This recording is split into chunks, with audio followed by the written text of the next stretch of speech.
on each other with Birdwatch feature. By Lucas Nolan on January 26, 2021. Social media giant Twitter has announced a new feature called Birdwatch, which aims to encourage users to police and flag each other's tweets if they believe they spread misinformation. The company claims it wants to broaden the range of voices fighting against misinformation. But the feature has the potential to devolve into flagging wars between different factions of users. In a recent blog post, Twitter announced a new feature on its site called Birdwatch, which allows users to add notes with helpful context to tweets that they believe are misleading. To participate, users must have certain information on file with Twitter, such as their phone number, ostensibly to prove the account belongs to a real person. The company posted an animated video with a brief example of the feature, which can be seen below. Twitter stated in the blog post that it wants to apply labels and context to tweets but doesn't want to limit efforts to circumstances where something breaks our rules or receives widespread public attention. The company also said that it wants to broaden the range of voices that are tackling misinformation. The company explained how the feature will work, writing, Birdwatch allows people to identify information in tweets they believe is misleading and write notes that provide informative context. We believe this approach has the potential to respond quickly when misleading information spreads, adding context that people trust and find valuable.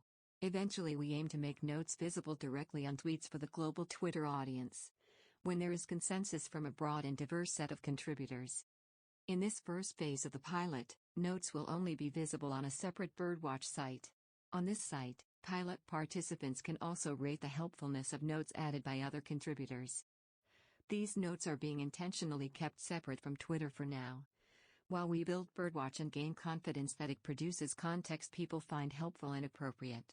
Additionally, notes will not have an effect on the way people see tweets or our system recommendations. Twitter stated that it has conducted more than 100 qualitative interviews with individuals across the political spectrum who use Twitter, and has received broad general support for the Birdwatch program. The company stated that all data contributed to Birdwatch will be available to download and that it will update a public Birdwatch guide that users can review. Twitter also stated that it's embedding a member of the University of Chicago's Center for Risk on the Birdwatch team.